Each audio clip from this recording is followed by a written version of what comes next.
안녕하세요. 한카소팀입니다. 저희 S반 한카소팀은 융합적 상상력으로 알바 체험 가상 프로그램인 VR 잡월드를 상상하고 구축해 보았습니다. 목차는 상상 시작하기, 상상하기, 개요 그리고 실행하기 순서로 구성되어 있습니다. 첫 번째로 상상 시작하기입니다. 소주제 첫 번째는 연애를 잘 못하는 사람들을 대상으로 하는 AI를 통한 이상형 매칭 아이디어입니다. 그리고 소주제 두 번째는 아르바이트 경험이나 지식이 전무한 사람들을 위한 아르바이트 가상체험 어플입니다. 먼저 소주제 첫 번째 연애 프로그램은 OY 기법을 사용하여 관찰을 진행해 보았습니다. 이를 통해 대한민국의 20대들이 본인의 이상형을 찾을 여유가 없다는 사실을 알아내었고 이들의 이상형을 찾는 비용을 줄여줄 소개팅 프로그램을 생각해냈습니다. 소주제 두 번째 알바 체험 프로그램은 AEIOU 기법을 사용하여 관찰을 진행했고 이러한 관찰을 통해 아르바이트 경험이 없는 사람들을 위해 미리 아르바이트 체험을 해볼 수 있는 시스템을 상상해 보았습니다.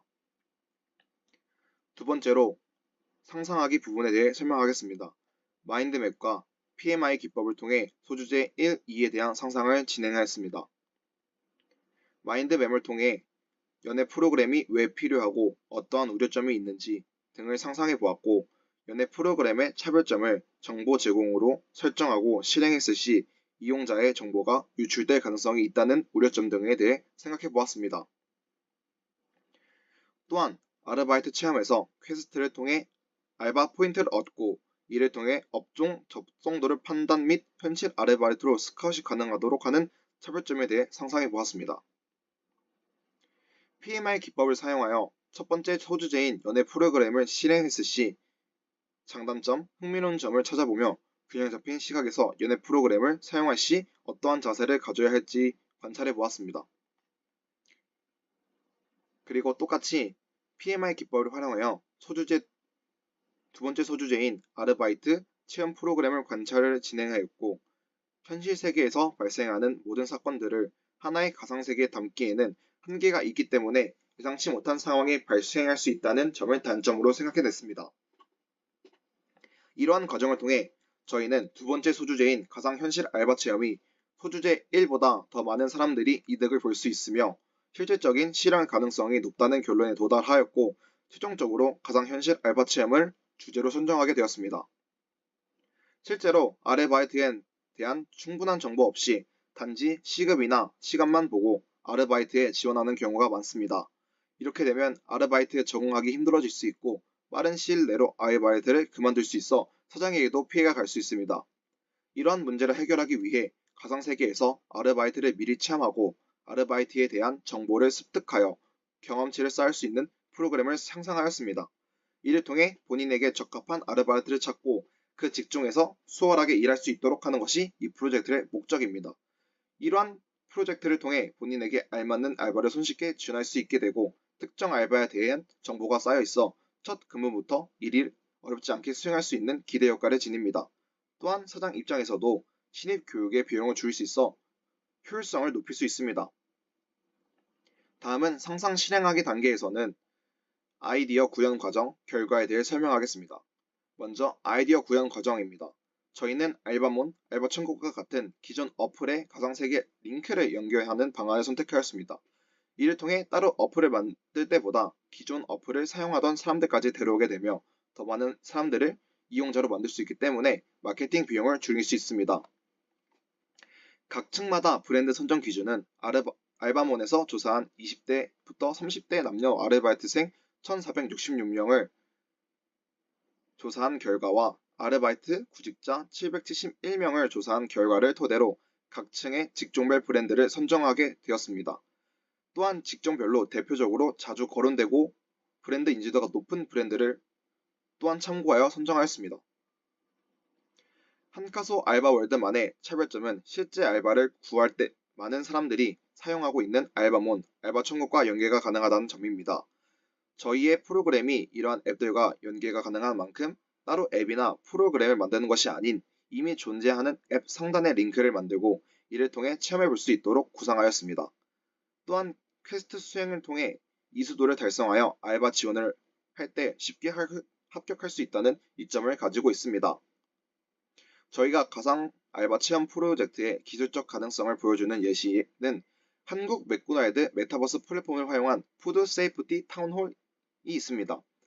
푸드 세이프티 타운홀은 푸드 세이프티 베럴 투게더라는 주제 아래 한국 맥도날드 최우선 가치인 식품 안전 위생 품질 관리의 중요성을 강조하는 내용으로 준비했습니다. 2022년부터 기존 오프라인 방식이 아닌 메타버스 플랫폼을 통해 진행하고 있습니다.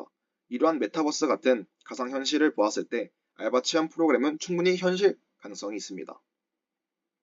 지금부터 저희 알바 체험 프로그램의 실행 과정에 대해 자세히 설명해 보도록 하겠습니다. 아르바이트 어플 상단의 링크를 타고 들어오면 하나의 가상 공간 안에 큰 건물이 하나 있습니다.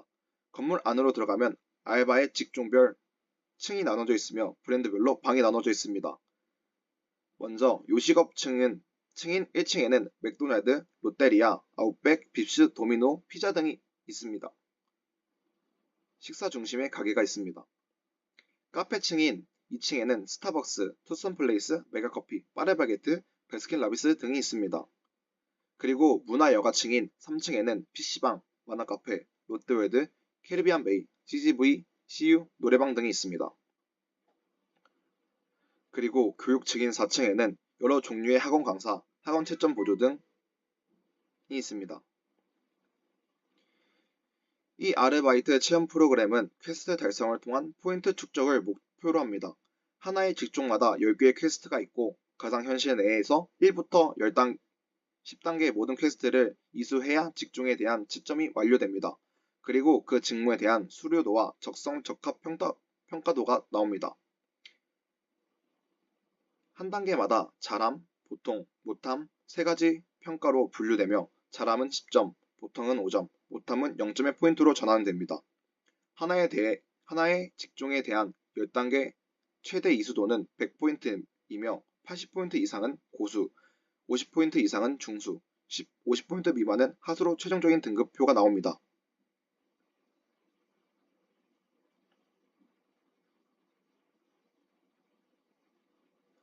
열 단계 퀘스트를 모두 진행한 후 체험자가 각 단계에 부족했던 점과 잘함 등을 분석한 적합 평가도를 바탕으로 직종에 대한 적합도를 판단할 수 있습니다. 그리고 퀘스트를 모두 완료한 직무와 같거나 관련된 직종의 사장은 체험자의 등급표를 확인하여 빠르게 연락과 면접을 진행할 수 있습니다. 또한 등급이 높을수록 시연 합격을 기대할 수 있습니다. 하지만 호환성, 개발 비용, 브랜드 저작권, 제한된 시나리오, 높은 사양 등에 대한 문제점이 발생할 수 있습니다. 따라서 그래픽을 최적화하고 버점을 높임으로써 최소 사양을 낮추고 호환 가능성을 높인다는 해결책에 대해 생각해 보았습니다. 저작권 같은 경우 브랜드와 협업이나 라이센스를 구매하여 해결하고 지속적인 브랜드 종류를 업데이트하여 고객들이 더 많은 브랜드를 체험할 수 있도록 생각해 보았습니다. 제일 중요한 개발 비용의 경우 기업과 협업이나 크라우드 펀드와 같은 후원을 받으며 개발 비용을 확보해야 한다는 해결책에 대해 상상해 보았습니다. 알바 체험이 사회에 확산된다면 1차적으로 고용인과 피고용인 관계에 변화가 생길 것입니다. 기존에는 고용인이 각 위치에 있었다면 가상 체험 프로그램의 확산 후에는 높은 등급을 받은 피고용인이 지원하고 싶은 브랜드들을 고르고 선정하여 본인이 원하는 곳에 알바를 구할 수 있을 것입니다. 또한 아르바이트의 수준이 높아져 고객들이 받는 서비스의 질이 개선될 수 있습니다. 아르바이트 가상 체험 프로그램은 알바몬, 알바천국과 같은 아르바이트 구직 어플과 연결되어 사용자의 접근을 더욱 용이하게 합니다. 사용자는 아르바이트 어플과 연계되어 있는 플랫폼을 통해 가상 체험 공간에 들어오게 됩니다. 그 후 사용자가 체험하기를 원하는 직종과 브랜드를 선택하고 그에 맞는 공간에 입성하게 됩니다. 사용자는 실제 아르바이트에서 하는 일을 VR을 통해 현실적이고 실질적인 체험을 하며 아르바이트에 대한 경험을 쌓을 수 있습니다. 또한 퀘스트 달성을 통해 자신이 이 직종과 얼마나 적합한지도 확인할 수 있습니다. 퀘스트 달성을 통해 포인트를 얻고 그에 맞는 등급을 받게 되는데 이는 그 후에 직종을 실제로 지원했을 때 고용인이 참고 가능한 지표가 됩니다. 참고로 저희는 이러한 상상을 바탕으로 실제 구현하기 위한 융합적 상상력을 이용한 AI 생성형 이미지를 사용했습니다. AI 음성 필터를 활용하여 AI가 안내해줄 뿐만 아니라 AI 생성형 이미지를 사용해 가상현실 알바 세계를 구현하였습니다. 지금까지 한성 이마네가스 S반 한카소팀의 가상현실 알바 체험에 대한 발표를 마치겠습니다. 감사합니다. 네, 한성 이마기나스 상상력 프로젝트 4조 한성선의 발표 시작하겠습니다. 네, 먼저 발표의 순서를 소개드리자면 주제 및 동기의 선정 동기와 정의 및 설명, 그리고 사회적 문제 및 비판, 작품 설명 및 과정과 마무리로 해결 방안 및 느낀 점을 순서로 해놨습니다. 네, 저희 4조는 예술적 상상력과 사회과학적 상상력, 융합적 상상력을 통해서 상상력의 무한의 가능성을 표현하였습니다. 저희 조의 주제는 예술적과 사회과학적, 융합적 상상력들을 기반으로 무한한 상상력을 표현하기 위해 유사한 의미를 담고 있는 파노티콘과 펠루즈의 계단의 결합으로 선정하였습니다. 주제를 이해시켜드리기 위해 추가로 설명드리겠습니다. 여러분 모두 책이나 인터넷 매체에서 파노티콘이라는 과목을 들어보셨을 겁니다. 혹시 파노티콘을 들어보지 못하신 분 계신가요? 네, 없는 걸로 알고 있고요. 네, 이렇게 흔하게 들어본 파노티콘의 정의는 그리스어로 모두를 뜻하는 펜과 본다는 뜻의 옵티션이 합성된 용어로 영국의 공리학자, 철학자 제러미 벤덤이 제안한 교도소의 형태입니다. 그림을 보시면 많이 익숙하실 텐데 교도소 중심의 감시자들은 외곽에 위치한 수감자들을 감시할 수 있으나 감시자들이 위치한 중심은 어둡게 되어 있어 수감자들은 감시자들의 존재 여부를 확인하기조차 어렵게 설계되어 있습니다. 이를 통해 죄수들은 자신들이 늘 감시받고 있다는 느낌을 가지게 되고 결국 죄수들이 규율과 감시를 내면하여 스스로 감시하게 된다는 것을 느낍니다. 그 다음은 펠로즈의 계단입니다. 펠로즈의 계단은 말로만 들었을 때 생소하실 수 있으실 겁니다. 펠로즈의 계단은 먼저 시각적 착시를 통해 끝없이 이어지는 계단을 보여주는 형태입니다. 그림을 보시면 처음과 끝 계단이 서로 연결되어 영원히 올라가거나 내려가면서 계단이 계속 유지되는 것이 특징입니다. 착시 현상이 보이는 계단으로 많이들 보셨을 거라고 생각합니다. 상상력과 작품의 연관성을 말씀드리자면 먼저 상상력이란 아이디어나 자신만의 생각을 축적하여 차곡차곡 쌓아 올려 큰 결과물을 완성하는 것이라고 생각했습니다. 이러한 특성을 가진 물체를 생각하면 저희 조는 계단을 가장 먼저 떠올리게 되었고 주입식 교육이 대표적인 우리나라의 사회 문제와 관련지어 상상력을 뜻하는 계단을 감시하고 통제하는 파노티콘을 가운데 놓아 우리 사회 현실 문제를 비판하였습니다. 저희 조가 비판할 사회적 문제는 주입식 교육입니다. 주입식 교육은 학생들에게 정해진 지식만을 전달하는 방식으로 학생들의 사고를 제한하고 창의적 사고를 저해하는 교육 방식입니다. 파노티콘이 감시와 통제를 통해 행동을 제한하는 것처럼 주입식 교육은 학생들의 무한한 상상력을 제한합니다. 이러한 방식 때문에 펠로즈의 계단처럼 끝없이 이어져야 할 상상력이 흐름이 끊기게 됩니다. 주입식 교육에 대한 실제 기사를 살펴보면 주입식 교육의 비판적인 이야기가 많이 나옵니다. 세 번째 기사의 첫 줄을 보면 현행 수능 시험 폐지, 교육을 전면 혁신해야 등 암기를 요구하는 교육에서 벗어나야 한다는 내용이 있습니다. 이것이 가장 큰 이유 중 하나인데 암기식으로 배운 교육은 아무리 축적되어도 질적으로 높아지지 않기 때문입니다. 나아가 교육 전문가들은 암기에 집중한 나머지 필요한 사고의 시간을 박탈함으로 해악이 크다라고 말합니다. 이를 통해 주입식 교육이 학생들의 창의적 사고를 제한한다는 것을 알 수 있습니다. 이제 주제에 대한 작품을 설명하겠습니다. 일단 제작 과정은 그림 디자인 과정을 통해 작품의 생김새를 어떻게 표현할 것인에 대한 처음에 고민했습니다. 그 다음 가상현실 세계인 마인크래프트에서 표현을 시도해가며 디자인을 구체화했습니다. 그 후 작품의 제작에 돌입하여 조원들과 역할 분담하여 작품을 완성시키도록 하였습니다. 네, 이렇게 제작 과정이 세 가지가 되어 있고요. 작품을 완성시키기 위해 가장 중요한 디자인 단계에서는 파노티콘과 펠로즈의 계단을 어떤 형식으로 놓고 표현할지 모양은 어떤 도형으로 할 것이고 추가적으로 어떤 요소를 넣으면 좋을지 조원들과 고민해보며 구성의 틀을 구축해 나갔습니다. 그림과 같이 보시면 가운데 파노티콘의 감시탑이 보이고 감시탑 주변에는 무연의 상상형을 뜻하는 펜로제 계단을처럼 둘렀습니다. 또한 감시를 가장 잘 표현하는 CCTV를 감시탑에 설치하여 더욱더 큰 감시 효과를 나타내도록 표현하였습니다. 디자인 구체화 단계에서는 파놉티콘과 펠로제의 계단의 구체적인 형태와 크기를 결정하기 위해 여러 번 시도해보며 가상현실 마인크래프트 세상에서 그림보다 더욱 실사적인 느낌을 주기 위해 시멘트색의 블록을 사용하며 디자인을 구체화시키기 위해 노력하였습니다. 이렇게 많은 노력과 시도 끝에 작품을 완성하였습니다. 작품에 위압감을 주고 더욱 눈에 띄게 하기 위해 검은 배경으로 분위기를 조성하였고 처음에 계획했던 CCTV가 아닌 사람의 눈으로 수정하여 감시하는 효과를 더욱 구체적으로 나타냈습니다. 마지막으로 완성 단계에서는 조원들과 회의하여 수정할 부분을 찾고 여러 아이디어를 동원해 필요에 따라 수정하고 마무리했습니다.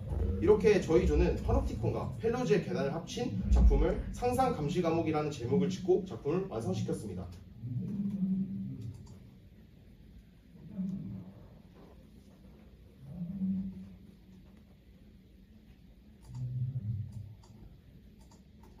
네, 영상으로 한번 확인해 보시죠.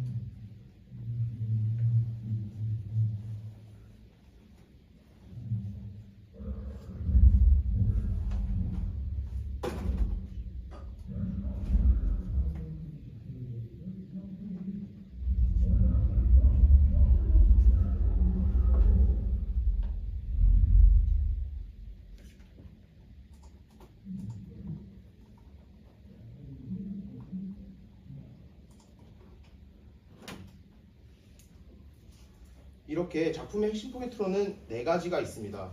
테두리에 있는 끝없이 이어지는 펠로제의 계단은 무한한 상상력과 가능성을 시각적으로 나타내는 구성입니다. 이는 작품의 핵심적인 메시지를 전달하는 요소로 작용하였고요. 두 번째로는 중심부에 있는 파놉티콘은 통제와 감시를 상징합니다. 이는 사회 문제 속에서 우리가 겪는 감시와 통제의 존재를 시각적으로 표현하였습니다. 세 번째로는 추가로 감시를 더욱 시각적으로 표현하기 위해 처음에는 눈의 모양이나 CG를 사용했지만 이후에는 눈을 사용하여 이를 통해 작품은 잠재력을 억압하고 상상력을 저해하는 현실을 나타내 주었습니다. 네 번째로는 가장 중요한 반복 구조는 변화하지 않고 반복되는 현실을 나타내며 동시에 끝없는 무한한 가능성을 상징하도록 만들었습니다.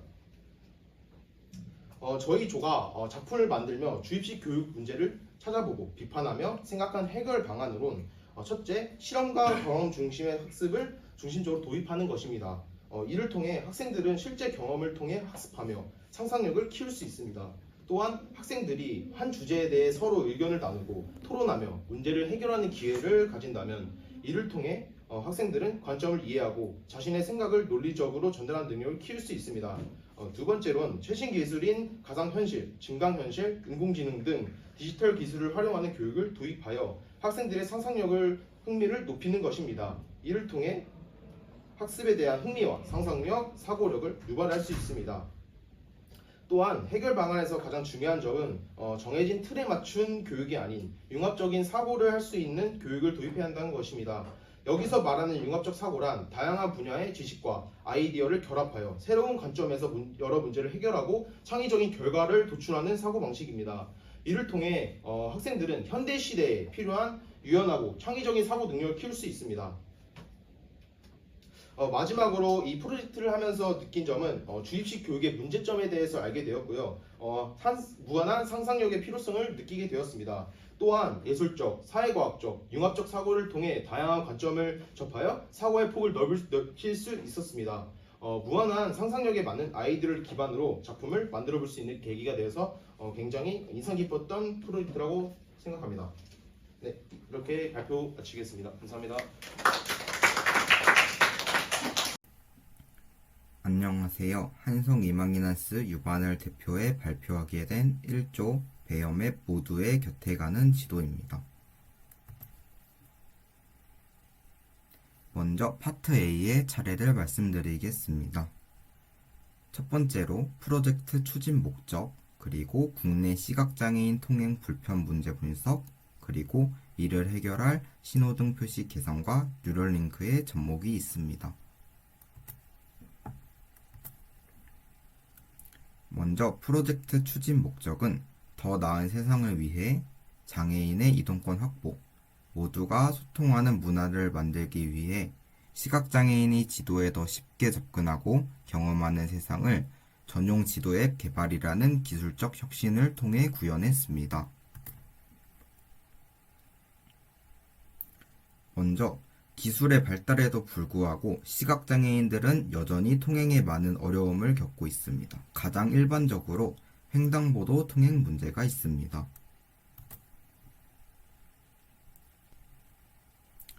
국내 음향신호기 설치 현황입니다. 34%로 매우 저조함과 더불어 설치 위치조차 불규칙적이어서 시각장애인의 접근성이 저하됩니다.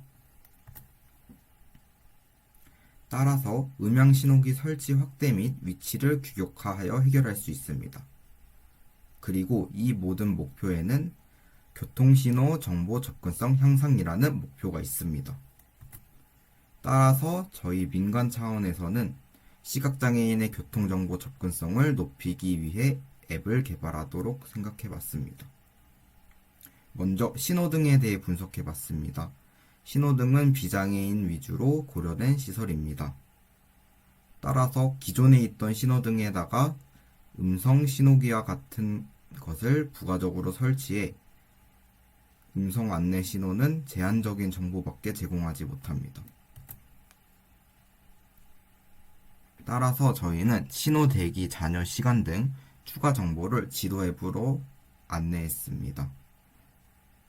예를 들어 지금 빨간불일 때 몇 초 뒤에 파란불로 바뀌는지, 지금 파란불일 때 몇 초 뒤에 빨간불로 바뀌는지를 좀 더 자세히 알려줄 수 있습니다.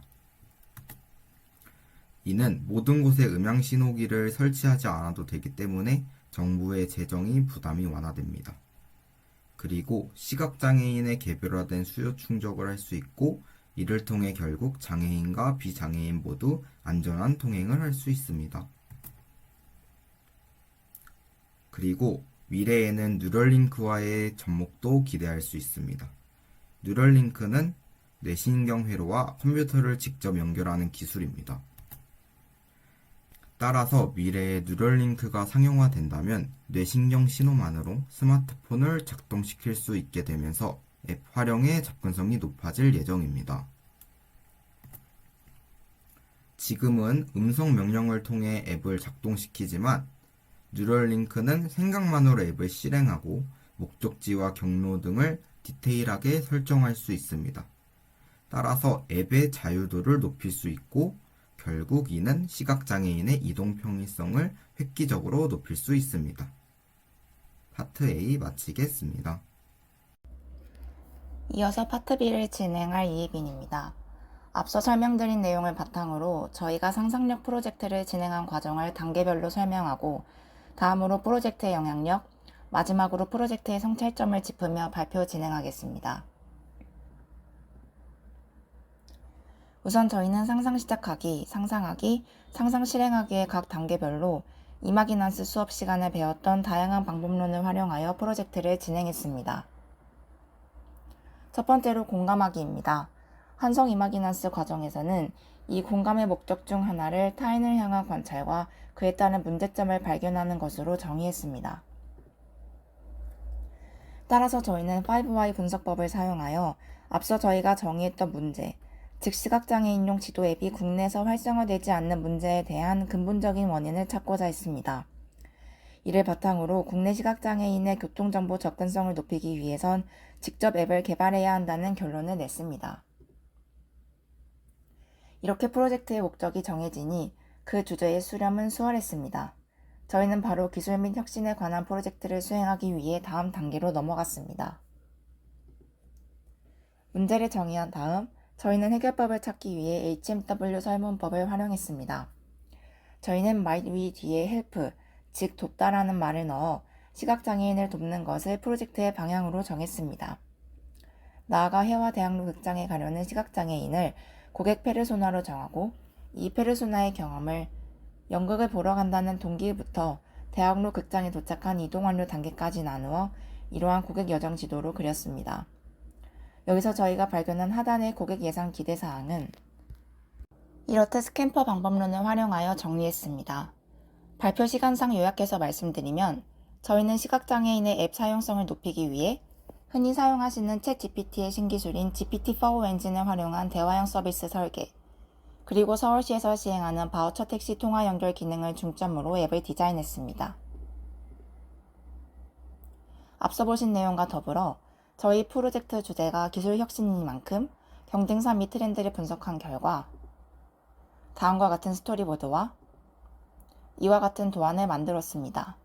다만 실제 앱 개발은 저희가 가진 여러 자원의 한계로 진행하기 어려웠으나 기술에 대한 개발과 이를 고객에게 납득시킬 수 있는 스토리보드를 결합하여 시각화하고 이를 동영상으로 제작하여 저희의 상상을 형상화했습니다.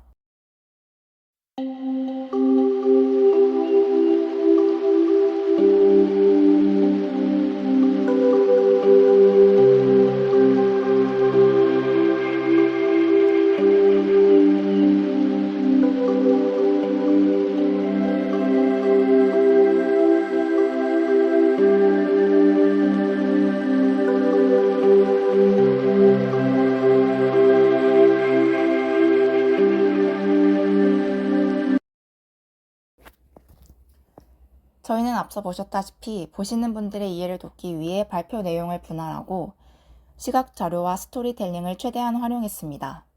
저희의 발표가 보시는 분들의 이해를 도왔길 바랍니다. 다음은 저희 프로젝트의 영향력입니다. 아무래도 수요자층이 우리 사회의 약자인 만큼 저희는 사회적, 문화적, 기술적으로 다양한 영향이 있을 거라 생각했습니다. 나아가 이 프로젝트를 지속 가능성과 윤리성적인 측면에서 검토하기도 했습니다. 마지막으로 이 프로젝트의 역할 분담입니다. 저희는 이 프로젝트를 세분화하여 각자 맡은 역할을 함께 진행하고 이에 따른 회고도 같이 공유하며 팀워크를 다졌습니다. 이번 상상력 프로젝트로 하여금 저희는 시각장애인이라는 사회적 소수자의 입장에서 생각해 볼 수 있었고 이에 따라 저희가 정의한 문제를 모두 힘을 합쳐 해결함으로써 결과적으로 저희 조원 모두 성장할 수 있었습니다. 이로써 한성 이마기넌스 유반 베어맵 프로젝트의 발표를 마칩니다. 감사합니다. 안녕하십니까? 저희는 AI 제작 광고를 통한 사회 문제 해결을 주제로 팀 프로젝트를 진행한 불사조입니다. 우선 발표에 앞서 목차를 알려드리겠습니다. 저희의 발표는 이렇게 6가지 단계로 구성이 되어 있습니다. 그럼 바로 프로젝트 개요로 들어가겠습니다. 저희 프로젝트는 사회과학적 상상력과 융합적 상상력의 결합으로 완성되었습니다. 프로젝트 진행 과정은 우선 브레인스토밍을 통해 대주제 영역 선정을 하였고 그 다음 대주제 성적 영역 내에서 프로젝트 목표 설정, 프로젝트 목표 실행을 위한 수단 연구 후 바로 프로젝트 제작에 들어가였습니다. 저희 프로젝트를 간단하게 설명해드리면 최종 목표는 시민의식 개선을 통한 길거리 쓰레기 문제 해결이고 내용은 길거리 쓰레기 문제와 시민의식, 선택한 광고 방법과 기대 효과, AI 제작 광고의 막대한 이점, 그리고 향후 우리가 나아갈 방향으로 구성되어 있습니다. 다음은 상상 시작하기 단계입니다. 이 부분에서는 왜 많고 많은 문제 중 하필 저희는 쓰레기의 문제를 선택했는지를 위주로 소개합니다. 사진 1을 보시면 당장 쓰레기통에만 가도 분리수거가 안 되는 경우가 엄청 많습니다. 그나마 우리 학교에서는 분리수거를 따로 해주시는 분이 계시지만 우리 학교처럼 분리수거를 해주시는 분이 안 계시는 곳도 엄청 많으며 사실 이처럼 길거리에 그냥 쓰레기를 버리는 경우도 많습니다. 그래서 길거리 쓰레기 문제가 우리 주변에서 쉽게 발견할 수 있고 심각할 정도로 큰 영향을 미치며 우리의 힘으로 개선할 수 있는 문제라고 생각하였기에 이 문제에 대해 논의하게 되었습니다. 이것은 저희가 길거리 쓰레기 문제의 원인에 대하여 브레인스토밍한 것입니다. 다음은 세 번째, 상상하기입니다. 이 부분에서는 저희가 어째서 많은 해결 방법 중 광고를 선택하였는지 그리고 어떠한 광고를 만들 것인지를 위주로 소개합니다. 앞서 보여드렸듯이 저희는 길거리 쓰레기 문제의 원인을 크게 세 가지로 파악하였는데요. 잦은 일회용품 사용, 적은 쓰레기통보다는 시민의식의 접근성이 더 높아 시민의식을 위주로 얘기하게 되었습니다. 다음으로는 저희가 주로 얘기하기로 한 시민의식 외의 원인들을 해결하기 위한 노력들을 소개해드리겠습니다. 일회용품 문제를 해결하기 위한 노력들입니다. 자연에 해롭지 않은 친환경 소재를 개발하고 일회용품을 최대한 환경에 덜 해롭게 사용하고 다회용품 사용을 장려하는 등의 노력 등이 있었습니다. 적은 쓰레기통 문제를 해결하기 위한 노력들입니다. 쓰레기통을 늘려 길거리 쓰레기를 줄이기 위해 노력하거나 단순히 쓰레기통의 수만 늘리는 게 아닌 쓰레기통에 어떤 메시지를 담거나 기능을 추가해 사람들이 흥미를 가질 수 있도록 하는 등의 노력이 있었습니다. 이러한 노력들과 더불어 저희는 시민의식 개선을 위한 광고를 만들기로 하였는데 광고를 선택한 이유는 광고는 보는 사람들로 하여금 감정을 유발하고 행동을 촉구할 수 있기 때문에 시민의식 개선에 도움이 될 거라 생각했기 때문입니다. 저희가 논의한 광고 전략 중 직접적 표현 광고와 공포수구가 있는데요. 직접적 표현 광고보다는 공포수구가 좀 더 저희의 목적에 부합한 것 같아 공포수구를 선택하게 되었습니다. 공포수구란 위협적 메시지를 전달함으로써 보는 이로 하여금 감정적 긴장을 유발시키는 광고입니다. 이 프로젝트에서는 이 문제를 해결하지 않을 경우 우리에게 끼칠 영향과 책임을 부각하는 식으로 제작하였습니다. 저희는 광고에 대하여 이렇게 브레인스토밍을 하였습니다. 다음은 공포수구가 쓰인 광고의 약간 대표적인 예시들입니다. 다음은 네 번째, 상상 실행하기입니다. 이 부분에서는 왜 많은 광고 제작 방법 중 AI를 선택하였는지를 위주로 소개합니다. 저희가 처음부터 AI를 이용해 광고를 제작하려고 했던 것은 아니었는데요. 저희가 AI를 이용한 광고 제작을 결심하게 된 계기는 저희 분반의 담당 교수님이신 장선영 교수님께서 저희에게 던진 문제 때문이었습니다.